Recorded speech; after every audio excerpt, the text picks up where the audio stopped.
नमस्कार सर्वांना, मी भरत राठोड.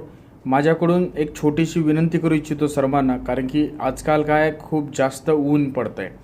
तर काय आपल्याला तहान लागली, आपल्याला भूक लागली तर आपण खाऊ शकतो किंवा आईला मम्मीला म्हणा, कोणाला म्हणू शकतो की बाबा मला जेवायला दे, हे ते कर. बट जे जनावर आहेत, पक्षी आहेत, हे कसे बोलतील ज्यांना जबान नाही आहे. तर अशासाठी मी सर्वांना विनंती करू इच्छितो, ज्यांना कोणाला शक्य असेल ना, घराच्या बाहेर पाणी म्हणा, त्याच्यानंतर काही दाणे म्हणा, की बाबा जे काही पक्षी खातील किंवा गायी आहेत, ढुरं आहेत, यांना पाण्याची जर शक्य असेल ना तर प्लीज व्यवस्था करा. कारण की आपण बोलू शकतो, त्याच्यामुळं आपण काही करू शकतो. बट जनावर बोलू शकत नाही, त्यांना भूक लागते आहे, नाही लागते आहे, तहान लागते आहे, नाही लागते आहे, हे आपल्याला नाही समजणार.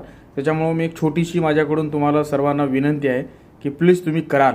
धन्यवाद. आणि आज 14 April, happy Bhim Jayanti to you.